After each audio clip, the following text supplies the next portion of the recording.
The warehouse was silent, except for the sinister crackling of fire beneath the rusted metal chair. Shadows danced along the cracked cement walls as the faint orange glow flickered, growing steadily with every second. A pregnant woman, no more than 7 months along, sat trembling in the chair, her wrists bound tightly with coarse rope, her feet raw from struggling against the metal restraints. Her hair clung to her tear-streaked face, drenched with sweat from both fear and the suffocating heat rising beneath her. The flames licked closer to her legs, smoke beginning to curl around her as her chest rose and fell with shallow, desperate breaths. She tried to scream, but the duct tape sealed across her mouth muffled every sound, trapping her pain and fear within her. Outside, the night was eerily quiet. No one could hear her cries, no one knew she was even there. Her eyes scanned the darkness beyond the warehouse doors, silently pleading for someone, anyone, to appear. The memory of what brought her here burned brighter than the fire beneath her. She had loved a man and married him against his family's wishes. And for that, she was being punished. Voiceover, her only crime? She married the wrong man. Inside, the fire began to rise again. Someone had thrown more fuel into the pit. Her chair creaked ominously as the metal beneath it began to heat. Her breathing quickened. Was this how her story would end? Just then, the echo of footsteps outside broke through the hiss of the flames. A figure was approaching. But was it a savior, or something worse? Time was running out. The clock had begun ticking on a life that was never meant to end this way. Isla had never imagined that love could lead her to the edge of death. She was a simple, soft-spoken girl from a modest middle-class family, raised with values, dreams, and a fierce sense of independence. Her father was a retired schoolteacher, her mother a homemaker, and Isla herself worked as a junior accountant in a local firm. Life wasn't luxurious, but it was honest, and that was enough for her. Then came Rayanne. He was everything she wasn't supposed to have, rich, charming, the heir to a powerful business empire. They met at a corporate event where she was assigned to help coordinate logistics. Their first conversation had been brief, but something lingered. Rayanne returned the next day, and the day after that. What started as casual greetings turned into long conversations, secret coffees, and stolen glances. Isla resisted at first. She knew men like him weren't meant for girls like her. But Rayanne wasn't like the rest.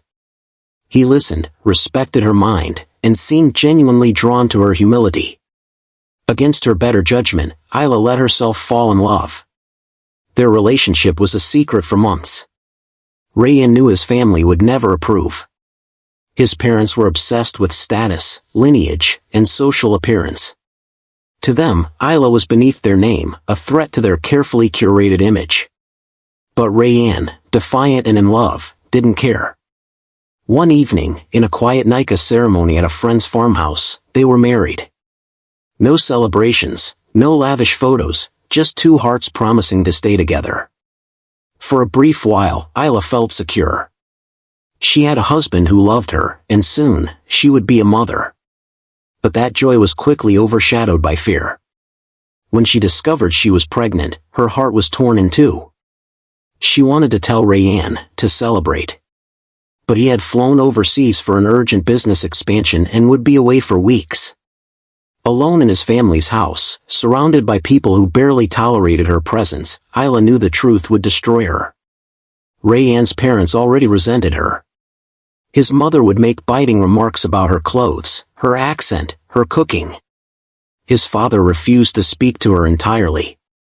She was treated more like a maid than a daughter-in-law. Telling them she was pregnant, especially in Rayanne's absence, would be catastrophic.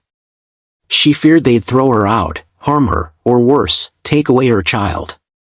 So she hid her growing belly beneath loose clothes, avoided eye contact, and swallowed her discomfort. Every day felt like walking a tightrope, balancing fear and hope. She told herself to be strong for the baby, to wait until Rayanne returned. But deep down, a voice whispered that something was very, very wrong. Her secret, once a source of joy, was slowly becoming a weapon that others could use against her. And she had no idea how soon that weapon would be turned on her in the most brutal way imaginable. The day Rayanne boarded his flight abroad for a business trip, Isla felt a strange chill run down her spine. She kissed him goodbye at the door, forcing a smile while hiding the unease in her heart. He reassured her with soft words and promised he'd be back in just a few weeks. "Take care of yourself," he said, unaware of the storm about to break loose behind him. The moment the front door shut and his car disappeared down the driveway, the atmosphere inside the house shifted. The silence turned heavy, and the fake smiles his parents wore vanished like smoke. What followed was a slow descent into hell for Isla. The taunts began subtly at first. Rayanne's mother would criticize her for everything: her cooking, the way she walked, even how she arranged the furniture.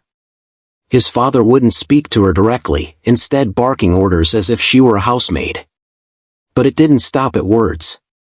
One morning, she was ordered to scrub the entire house on her knees, including the front driveway under the scorching sun.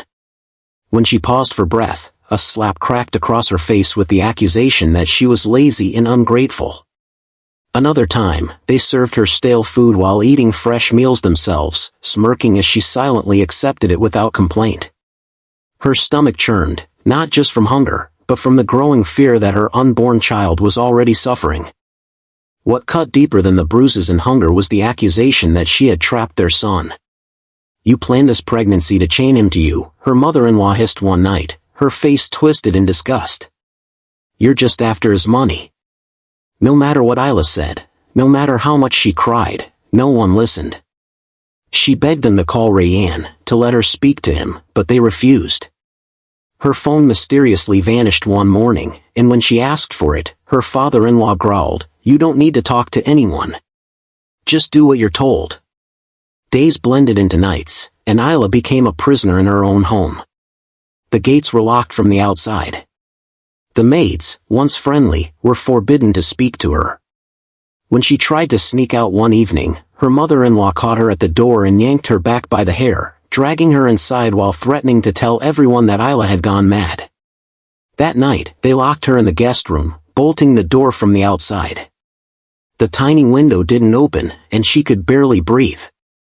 She tried writing letters, pleading for help, but she had no one to send them to. Her family lived miles away, unaware of what was happening.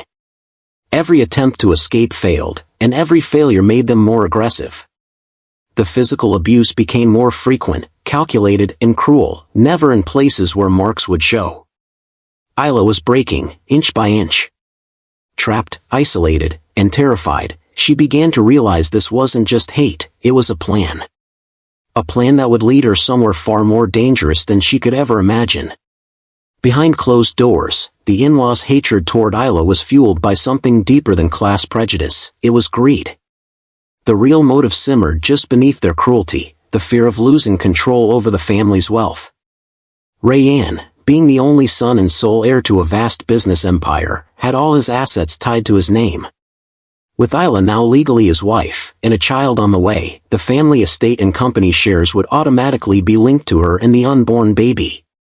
To Rayanne's parents, this was not just unacceptable, it was dangerous. In their eyes, Isla had snuck into their bloodline like a parasite, threatening to drain the legacy they believed should remain in pure hands. What made their hatred boil over was the growing possibility that Rayanne, being emotionally driven, would transfer assets or shares to Isla during his absence. That fear kept them awake at night. To them, the solution was simple and monstrous: the child must never be born. Isla's existence had to be erased before Rayanne returned. If she was gone, they could spin a believable story, claim she ran away, went mad, or even that she had never been pregnant. With no one to challenge them and a legal system easily manipulated by money and influence, the plan felt achievable. The emotional torture they inflicted was part of a strategy, to break Isla mentally, weaken her physically, and then finish what they had started. Meanwhile, faint whispers began to circulate in the neighborhood. The loud arguments, the muffled cries, the visible bruises when Isla stepped outside to take in a breath of air, they didn't go unnoticed. A neighbor across the street once tried to inquire, offering a polite smile and asking if everything was all right.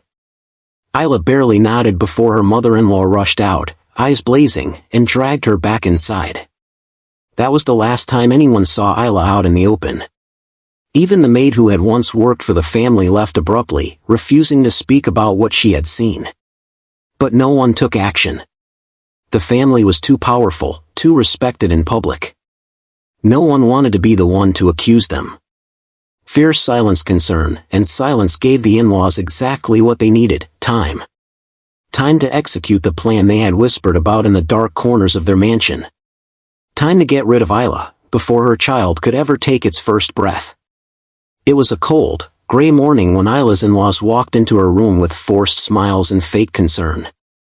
Her mother-in-law gently stroked her hair and said, "We've decided to take you to a private hospital, somewhere quiet, away from stress. You need rest before the baby comes." Isla's heart fluttered at the sudden change in tone, and for a brief moment, she believed it. After weeks of torment, the idea of escaping the suffocating mansion gave her a flicker of hope. She had grown weak from emotional abuse, her body aching, her spirit barely holding on. She nodded silently, too tired to ask questions. They helped her into the car, one on each side, holding her arms as if helping her walk, but the grip on her wrists was firmer than necessary. Something felt wrong, but she was too exhausted to resist. The car ride was long and silent. No one spoke. As the vehicle veered off the main road and into a more desolate path, Isla looked around nervously. There were no hospitals in this part of town, only old storage units and industrial buildings. Her breath caught in her throat when the car finally stopped in front of a rundown warehouse, rusted doors creaking in the wind. Panic started to rise. "Why are we here?" she whispered, but no one answered. Instead, her father-in-law pulled her roughly from the seat while her mother-in-law opened the trunk, revealing ropes, a canister of fuel, and bundles of dry wood. They dragged her inside the warehouse, ignoring her cries and struggles. The air smelled of old metal, dust, and something far more sinister: gasoline. In the center of the warehouse stood a metal chair placed over a carefully arranged pile of wood soaked in fuel. Isla screamed, kicked, begged, but it was no use. They tied her down, wrists and ankles bound tightly to the chair. Tears streamed down her face as her mother-in-law walked in circles around her, muttering, "You should have never come into our lives." Her father-in-law doused more fuel at her feet and whispered coldly, "This ends today." Their plan was cruel and calculated. Once the fire consumed her, they'd plan a forged suicide note, blame her fragile mental state, and use their influence to silence questions. No one would suspect a thing. After all, who would believe a poor girl like Isla over a wealthy, respected family? As they lit a match and dropped it near the wood, Isla's screams were drowned out by the rising flames, and the in-laws walked out, thinking they had buried their shame forever. Zion was reviewing documents in his sleek, glass-walled office when his phone buzzed with a voicemail notification. He was about to ignore it, but something made him pause. The number was unknown, and the message had come late at night. With a frown, he pressed play. What followed made his blood run cold. The message was broken, muffled by static and fear. It was a woman's voice, shaking and desperate, whispering through shallow breaths. "Please, if you get this, they're going to kill me, the baby, they said no one will believe me, please, Zion, help me." Then silence. He sat still for a moment, his mind racing. The voice was familiar: Isla. Rayanne's wife. Zion had only met her once at a charity gala shortly after their marriage. She had stood quietly beside Rayanne, speaking politely when addressed, with calm eyes and a kind demeanor. Yet even in that brief interaction, Zion had sensed something about her, a strength beneath the surface, a quiet resilience. He remembered how she had corrected a detail about a donation project that even Rayanne had gotten wrong. He respected her from that moment, even if they'd barely exchanged more than pleasantries. But this message, this was something else. There was fear in her voice, and pain that couldn't be faked. Zion replayed the recording several times, trying to decipher the background sounds. He picked up the faint crackle of fire, the clink of metal, maybe even footsteps. What disturbed him more was that she had mentioned the baby and hinted someone was going to silence her. He called Rayanne immediately, but the line went straight to voicemail, overseas and unreachable. Zion then tried calling the family house, but no one answered. The silence felt too loud. Most people would have brushed it off. Maybe it was a prank, maybe a mistake. But Zion wasn't most people. A self-made millionaire and philanthropist, he had spent years funding rescue missions for trafficking victims and abused women. He had learned to trust his instincts, and right now, they were screaming. Something was terribly wrong. He remembered Isla's eyes, how calm they had been that day, how intelligent. This wasn't a woman who panicked easily. If she had reached out to him, of all people, something must have pushed her to the edge. Zion immediately called his security head and instructed him to pull any surveillance footage from the vicinity of the family's estate. He also dispatched a contact from a private investigation firm to check all recent movements of the household, deliveries, phone activity, and staff behavior. Within hours, he had pieced together a troubling picture. Isla hadn't been seen in public for weeks, her phone had been deactivated, and the domestic help had all been suddenly replaced. That was enough. Zion grabbed his car keys and called for his driver. "Find me any abandoned properties the family owns or has access to," he ordered. His heart pounded with urgency. He didn't know where Isla was, but something inside him told him time was slipping fast. A woman was in danger. A child was at risk. And he might be the only one willing to step into the fire to stop what was already in motion.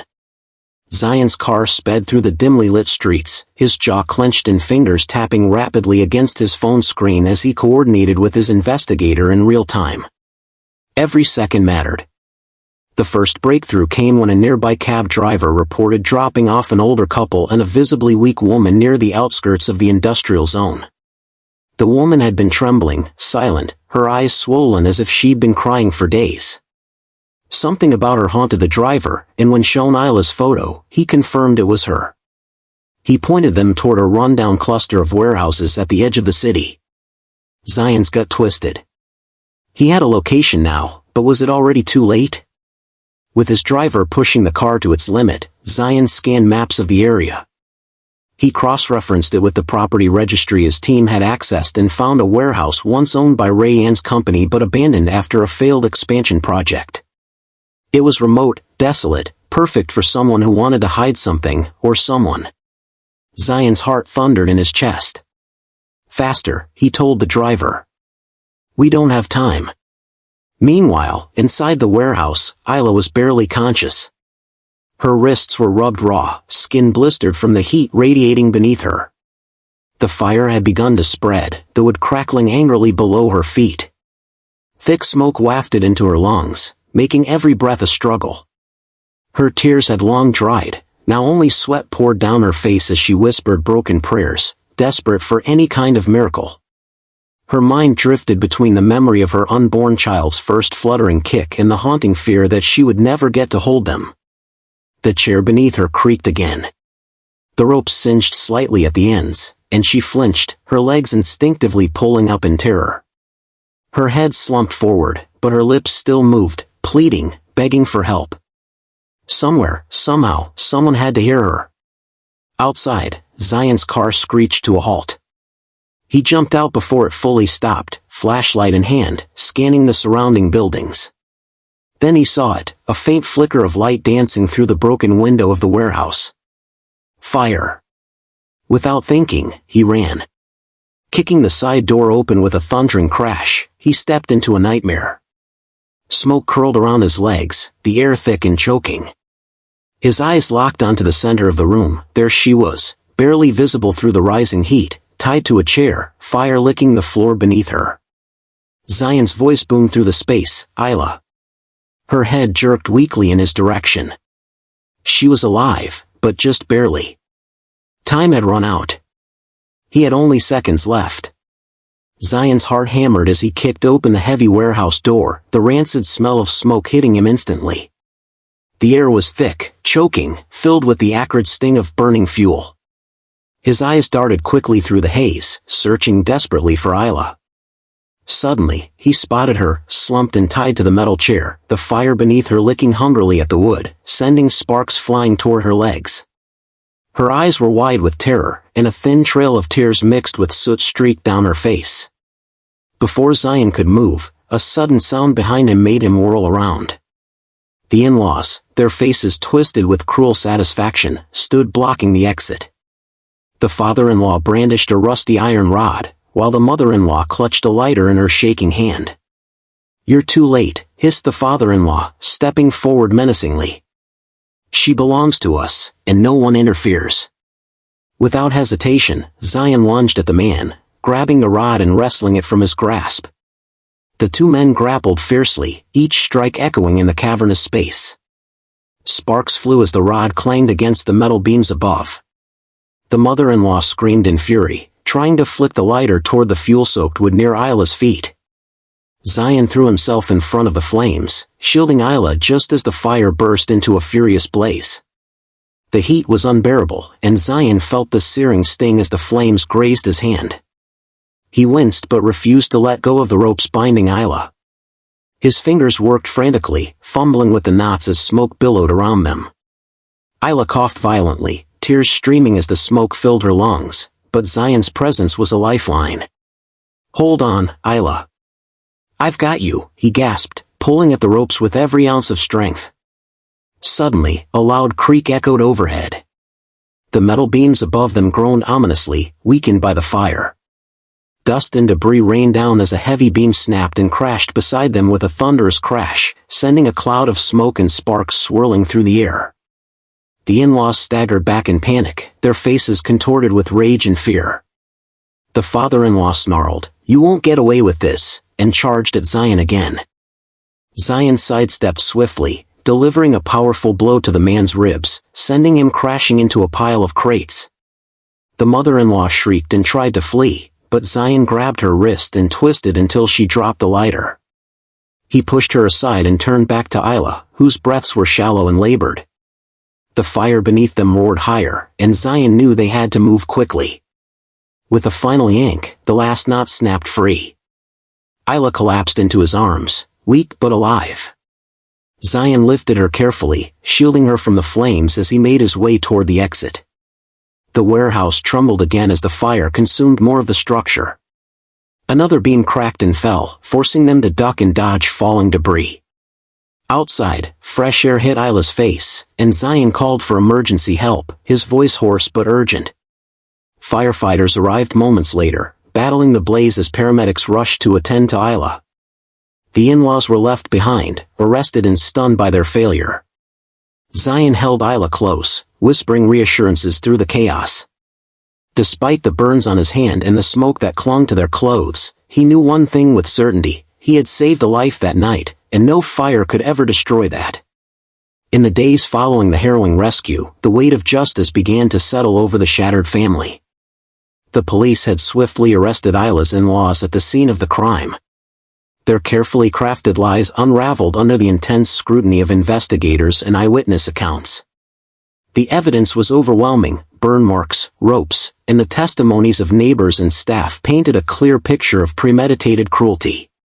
Charges of attempted murder, child endangerment, and domestic abuse were filed against them. For the first time, Isla felt a glimmer of hope that the nightmare might finally end.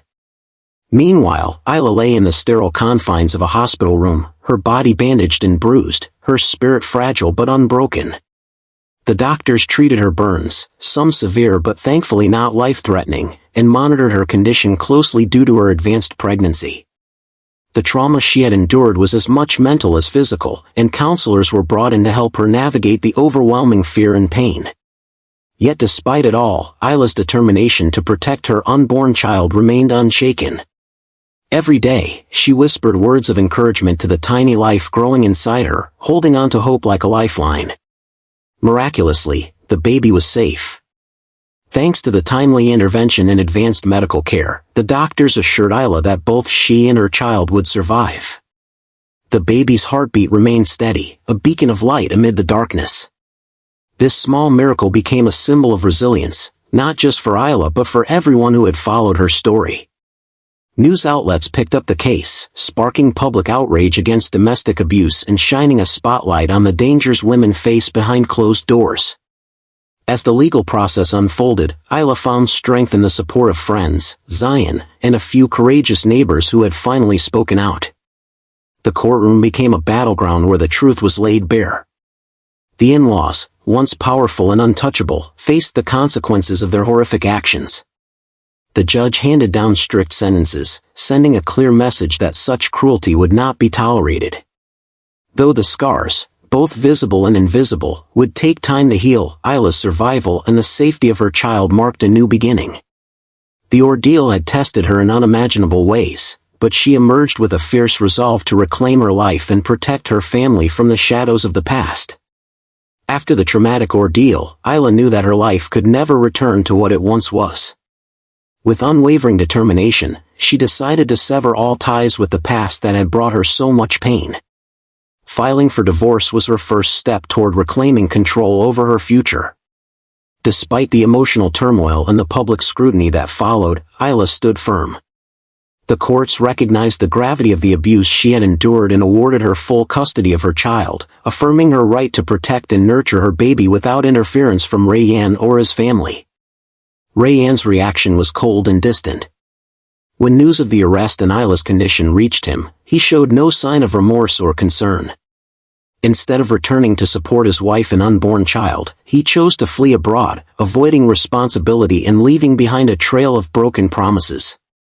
His absence was a painful reminder of how little he truly cared, but Isla refused to let his abandonment define her. Instead, she focused on healing and building a safe, stable environment for her child. In the midst of rebuilding her life, Zion remained a steady source of support. Their relationship was founded on mutual respect and trust, without any pressure or expectations beyond friendship. Recognizing the gap in resources and support for women like Isla, Zion encouraged her to channel her experience into something meaningful. Together, they established a foundation dedicated to helping survivors of domestic abuse and providing safe havens for women and children in crisis. The foundation offered counseling, legal aid, and emergency shelter, becoming a beacon of hope for many trapped in similar situations. Isla threw herself into this work with passion and purpose, turning her pain into empowerment. She spoke openly about her journey, breaking the silence that so often surrounds abuse, and inspiring others to find their voices. Through her foundation, she connected with countless women who had once felt powerless, showing them that survival was possible and that help was available. Though the road ahead was challenging, Isla's resilience shone brighter than ever. With her child by her side and a growing network of allies, she was determined to forge a future defined not by suffering but by strength, healing, and hope. The chapters of darkness had closed, and a new story, one of courage and renewal, was just beginning. When Isla finally held her daughter in her arms for the first time, tears streamed down her face, not just from relief, but from the profound sense of hope and renewal that filled her heart. She had survived unimaginable pain, and now, this tiny life was a living testament to her resilience. Choosing a name was more than just a tradition, it was a declaration. She named her daughter Noor, meaning light, a symbol of brightness born from the darkest fire. Noor was a constant reminder that even through the fiercest flames, life could shine, grow, and heal. Isla's bond with Zion deepened through their shared journey, but it was never anything more than genuine friendship and respect. They understood each other's boundaries, appreciating the quiet strength that came from mutual support rather than forced emotion. Zion had saved her life, yes, but he also empowered her to stand on her own feet. Their connection was one of trust, a partnership built on compassion and shared purpose. Together, they worked to transform tragedy into hope for others, without the pressure or expectation of romance. Months after her rescue, Isla stood on a small stage at the inaugural event of the foundation they had built. The room was filled with survivors, supporters, and advocates, all eager to hear her story. Her voice was steady, filled with conviction as she spoke. "Fire didn't destroy me. It purified my strength." She described how the flames, which once threatened to consume her, had instead forged a new version of herself, stronger, braver, and more determined than ever. "Every scar I carry is a reminder of what I have overcome, not what defines me." Her words resonated deeply with the audience. Isla's story was not just one of survival, but of transformation. She encouraged others trapped in darkness to find their own light, to fight, and to believe in the possibility of a brighter tomorrow. The speech was raw and honest, but also filled with hope, proof that even the most devastating pain could lead to profound healing. As she cradled Noor in her arms, Isla knew the future was uncertain, but she faced it with unwavering courage. She was no longer a victim but a warrior, a mother, and a beacon for all who needed to see that light could indeed emerge from fire. Voiceover begins softly, yet with powerful conviction. In-laws tried to burn her spirit, to silence her voice, and erase her existence. But fate had another plan, a plan that refused to let darkness win. The scene fades from the fiery warehouse to images of Isla and her newborn daughter, smiling gently in a safe, warm home. The voice continues, behind closed doors, countless women suffer in silence, trapped by fear and isolation. Their pain is often invisible, hidden beneath bruises and broken promises. But no one should face this alone. The voice grows firmer, urging viewers to open their eyes and hearts. Recognize the signs of domestic abuse, controlling behavior, isolation from friends and family, unexplained injuries, constant fear. These are cries for help, even when no words are spoken. If you see a neighbor, a friend, or a family member suffering, don't turn away. Your voice can be their lifeline. The screen shows supportive resources, helpline numbers, websites, and shelters dedicated to helping survivors. The message shifts toward hope and empowerment. Every one of us has the power to make a difference, whether by listening without judgment, offering shelter, or simply believing their story. Abuse thrives in silence, but it fades in the light of courage and compassion. As the voice softens, it leaves viewers with a final, urgent call to action. If you or someone you know is in danger, reach out. Speak up. Donate to organizations working tirelessly to protect and empower victims. Together, we can break the cycle of abuse and build a future where everyone feels safe, valued, and free.